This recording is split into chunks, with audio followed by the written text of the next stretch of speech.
On today's show, I'm opening up about where I am in my own personal healing journey and the work that I'm doing to heal the wounds of rejection from having never met my biological father.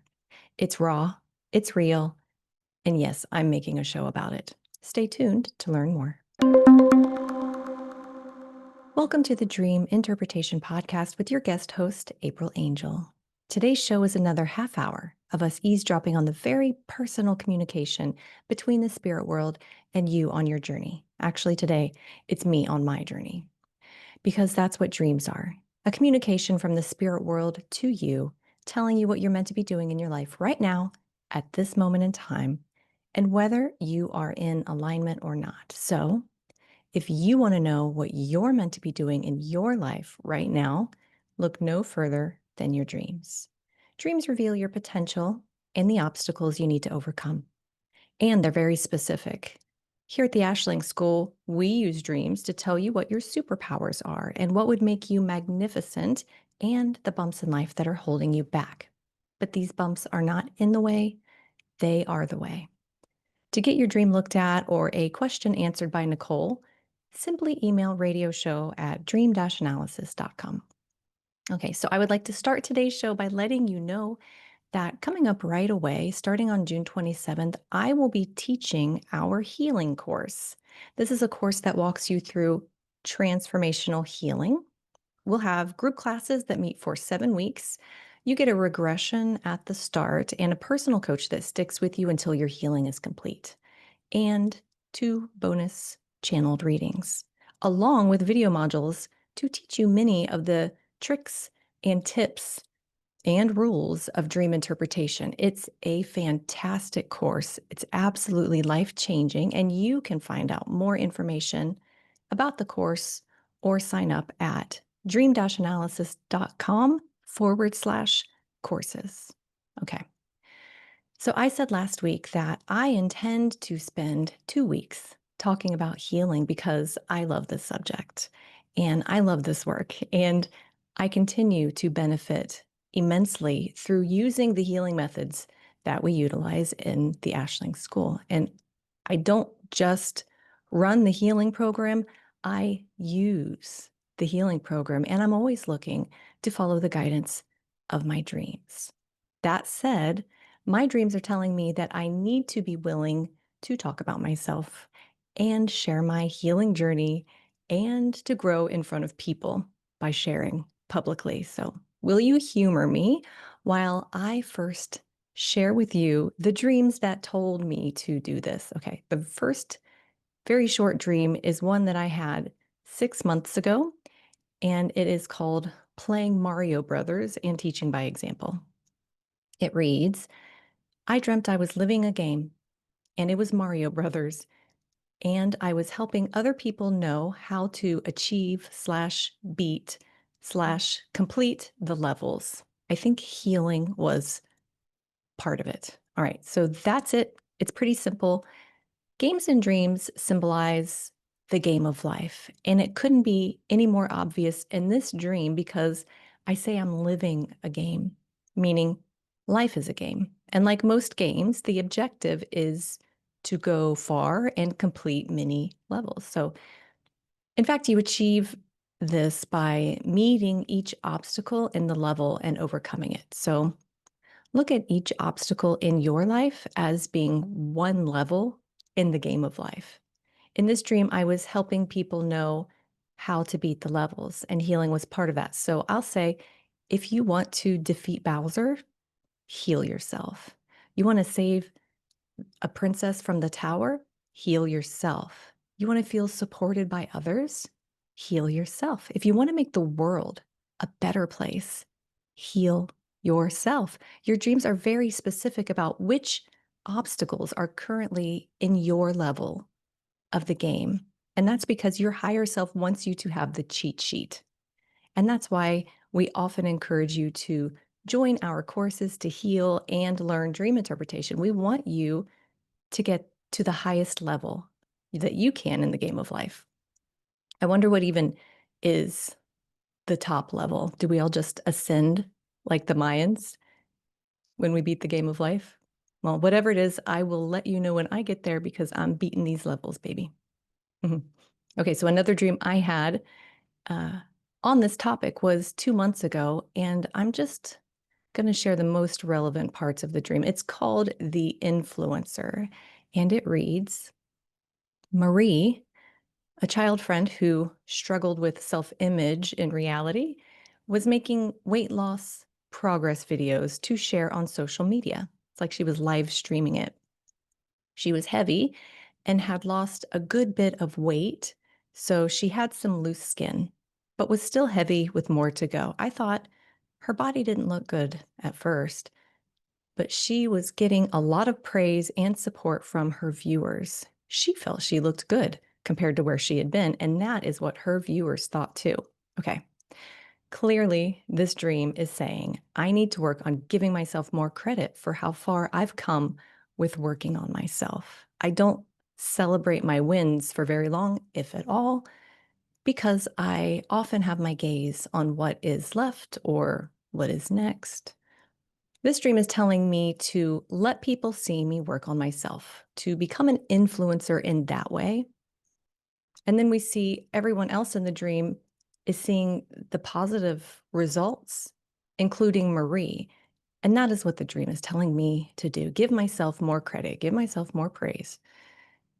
I did think it was beautiful that her viewers were willing to praise and support her in the dream. And I have to admit that sometimes praise feels phony to me. I'm not good at receiving it and letting it sink in. So there's more to this dream, and I will read what is next. So she says, or I say, while we sat, everyone was going around the table to say something they liked about themselves. Marie's dad said that he exercised and ate well, and that's what he was giving himself credit for. Obviously, he wasn't perfect, but I could see how he was good about that once he said it. He's a work in progress, but he put in the work. We were all going to do the same, report something we were good at working on with ourselves. All right, this is pretty self explanatory. I am a work in progress. We are all works in progress. And Marie's dad is the first one and the only one in the dream to speak up and give himself credit. And why would that be? Well, all these issues are tied to my biological father's influence, or worse yet, lack of influence. Because dads are meant to support us and protect us and praise us. And this instills confidence. And I've never met my biological father, so this wound manifests subtly here as an inability to give myself credit where credit is due. And I said that it feels phony sometimes. And I'll go deeper and say that it really suggests more of a hint of imposter syndrome and feeling unqualified or underqualified. And I know this is definitely connected to biodad. And there will be more on this in the next dream when he literally questions me on my qualifications to join the human race. So, Marie's dad said that he's good at exercising and eating well. So that must mean that I'm good at exercising and eating well. Question mark. I don't know. I don't know if I am. You tell me. I tend to walk 2 to 3 miles a few times a week, and I don't eat gluten or dairy or potatoes or pork. And these are things that my dreams tell me not to eat. I don't think I'm really doing a good enough job with these things, though, because I used to run regularly in college, and I used to do yoga 3 times a week, intense yoga, before my second daughter was born. Also, sometimes I eat chicken that was fried in gluten or was picked out of an Indian dish that I got for my kids that does have dairy in it. So, for those reasons, I'm quick to debunk any credit I might give myself. And that is the problem, apparently, that this dream wants me to heal. So, in the dream, we were all going to report on something we are good at working on for ourselves. Not what we do for other people, but what we do for ourselves. So I invite anyone listening to try this exercise. Is it easy to give yourself credit? Is it harder than you think? If you're listening on YouTube, I'd love to read what you come up with in the comments. And I guess I'll admit that I'm good at eating well and exercising. I maintain. I'm not moving mountains, but I'm maintaining my health. All right. So I said I was going to talk about how I'm actively healing issues connected with my bio dad. So let me share this next short dream that supports everything we've talked about already, and then I'll open up more from there. All right. So this dream is called Trying to Fit In. And I had this dream before I had any information about my bio dad. This was a year and a half ago. Okay. So I was running a challenging race with lots of people. We were on our way outside to this holiday party, which symbolizes birth, by the way. And one old man asked me, what did I think qualified me to have participated in this race? I understood that he believed I did a poor job.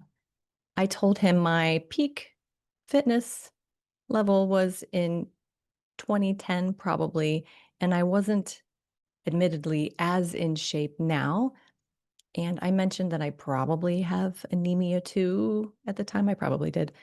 And he just nodded to what I said. And then my attention turned to the group who was waiting for me to join them to finish singing. All right, that's it. So this dream is the dream that told me that bio dad doesn't think I deserve to be in the human race. In fact, he's represented by the old man here who is asking me what makes me think I'm qualified to be part of this race. Humanity is the race, by the way.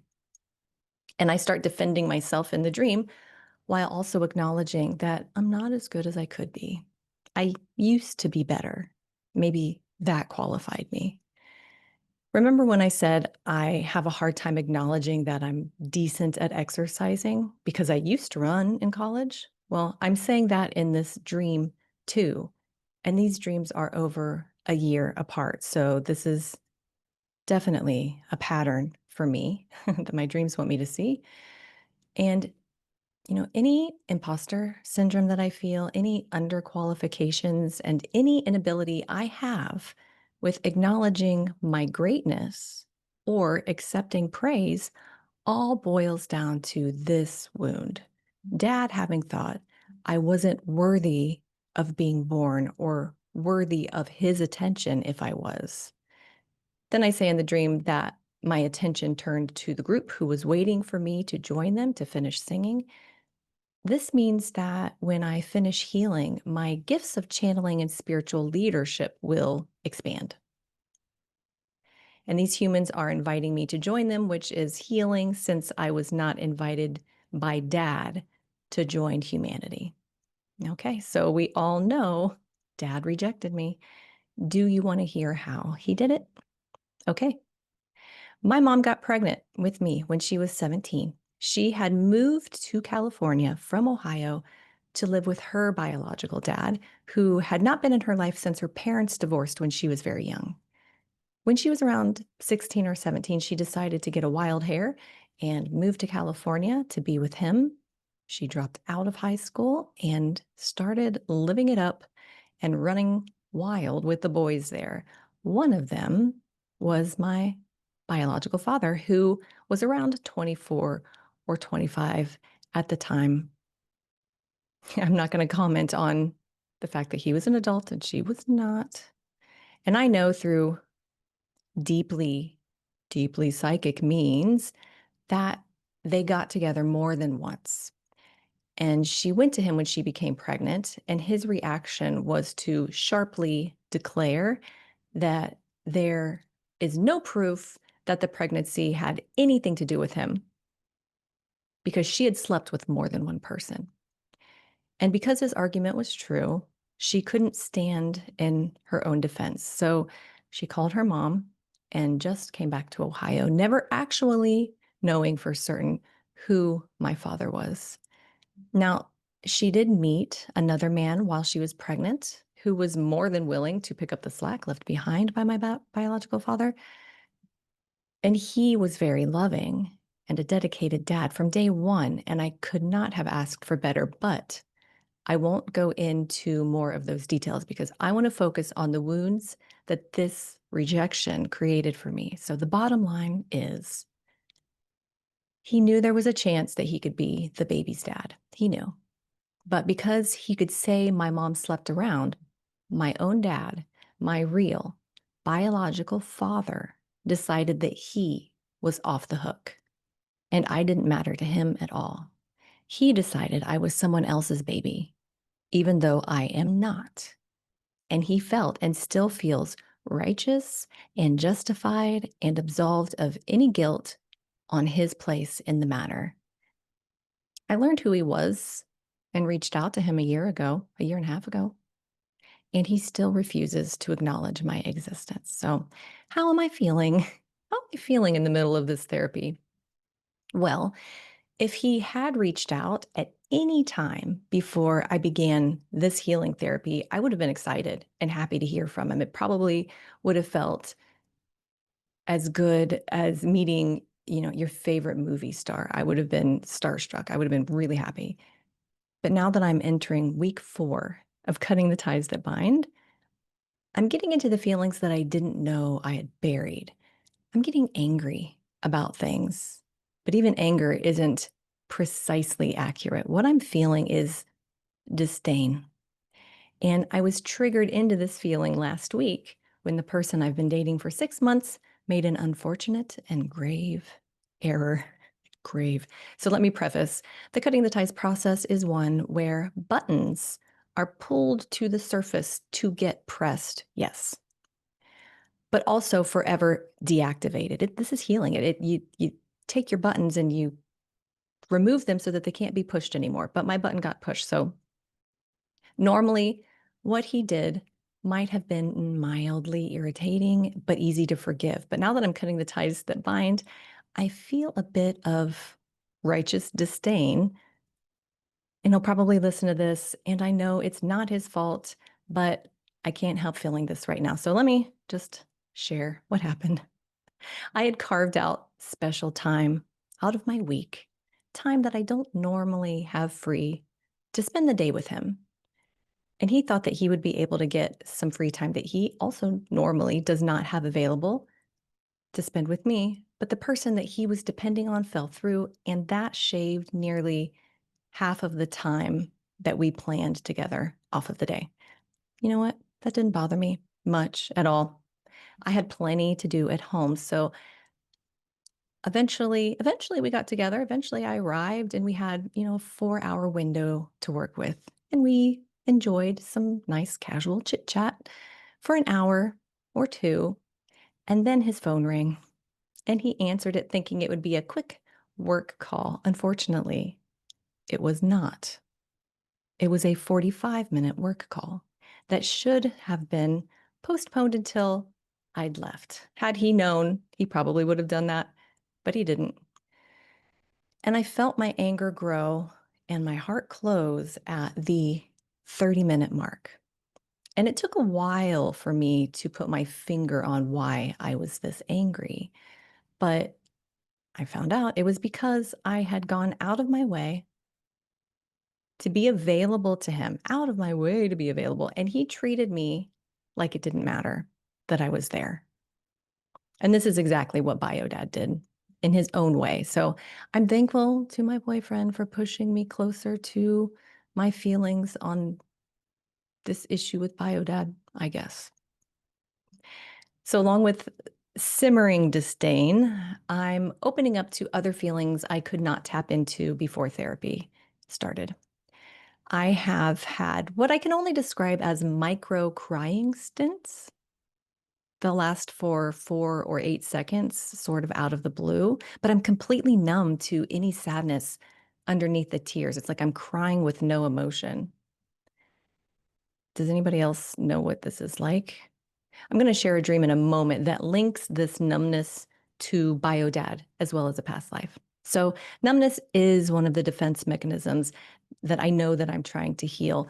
And it's not that I never feel sadness because I definitely do, but it's like there is a level of aliveness and fun and joy that I'm certain would be there if only I could reach it. It's like I'm numb to a whole bunch of stuff that's all tied together, sadness and joy. So working on that. Something else that's coming up is that I'm noticing aches and pains in my body during the process that are usually not there.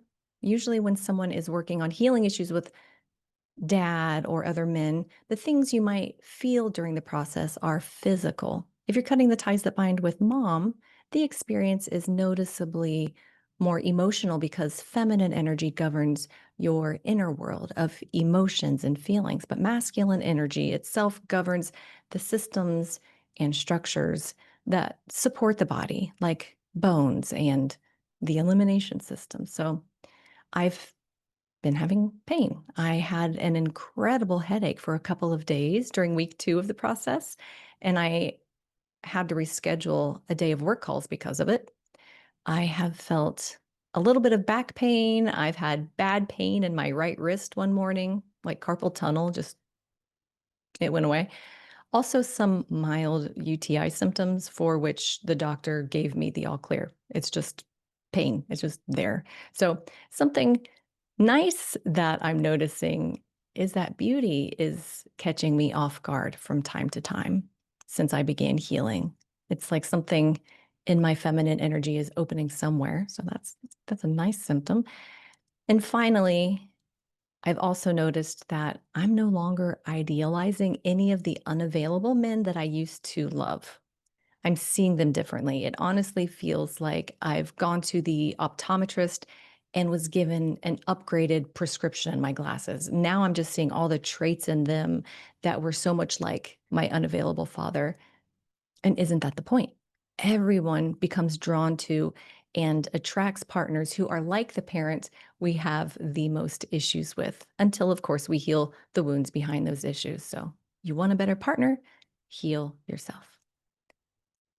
I don't want to run out of time. So, let's look at one more dream. This is one that I had 10 days ago. It's called Rescuing the Girl to Tell the FBI. It reads, my young daughter took off her clothes and walked in the living room naked.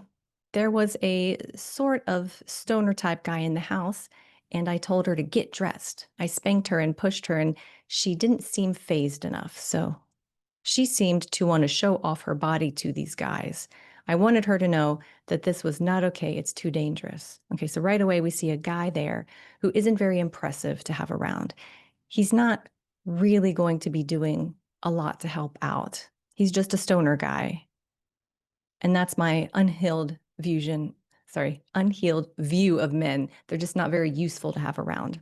And then my daughter walks in naked and seems to want to show off her body. Being naked in dreams is great. It symbolizes being uninhibited, feeling free, letting people see the real you, being comfortable with yourself. And it's clearly something the dream wants me to embrace. But I'm spanking her and telling her to get dressed. I'm clearly thinking that it's not safe to do. I say in the dream that it's too dangerous. Okay, so I say next, I pushed her upstairs to get clothes on, and I saw there were 2 attic bedrooms. I walked toward our room to get her dressed. Okay, attics represent the mind, and bedrooms here represent sexuality. So, where is this going? What's on my mind? Why am I telling her to cover up? Well, let's see. The other bedroom had a Chinese girl laying passed out in red on the ground in blankets on the floor. The man in the room had apparently finished using her and was pushing the door closed on her body. She was being pushed out. It was so careless. He shut the door on her without caring. Yuck. This is what dad did. He metaphorically pushed me out and shut the door on me without caring anything about me. Okay, so the girl here represents my sensitivity, which is a feminine energy aspect. And we see this girl is completely passed out. So she's numb. This is an issue I'm working to overcome. The blankets that she's lying on say that I'm protecting my heart. This girl is cold after becoming numb, and that's me. She's wearing red. Red symbolizes joy, passion, and fun. So that was impacted by all of this. In reality, I don't think anyone would describe me as a fun person. I'm enjoyable, yes. I'm funny, yes. but I don't know that even my kids would call me fun. It's like I work for fun. I expect to fully finally heal all of that through this healing process. And then what about this Chinese girl? Well, she's representing an aspect of myself from a past life where I was used and kept as a sex slave.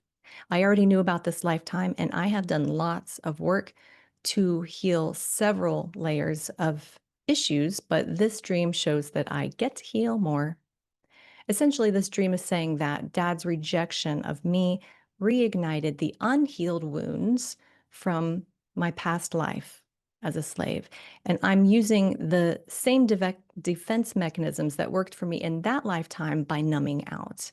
Because he, like others in that lifetime, had no problem discarding me without any care. So, what happens next? I picked up her body, no longer focusing on my daughter. I began to carry her downstairs. I was going to tell an FBI agent about the man who had done this to her so he could correct the issue and arrest the guy. As I carried her down the stairs, I realized I couldn't ask her age in Chinese because I didn't know how, so I asked her name. She told me in Chinese. I felt her body begin to shake as after she told me. I realized she was scared to have shared so much, so I told her it was okay. She's safe. She doesn't have to do anything or say anything right now. I was going to tell the FBI and get help. Okay, so that's great. I am helping her and I'm going to ask for even more help from the FBI. So, does this mean that I fixed the issue since I was able to pick her up and carry her down the stairs?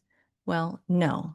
The issue isn't fixed yet because it won't be fixed until men stop showing up in my dreams treating women this way. Also, this girl is still scared, so she's not fixed yet either. But at least we know from this dream that the wheels have been set in motion and things are going to work out. Yay. Okay. So I could go on and on about everything that's wrong with me, but that's all I have time for today. So thank you so much for listening to me tell my story.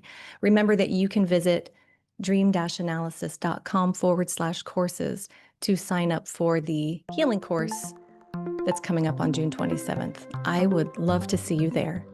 Thanks for tuning in. Bye for now.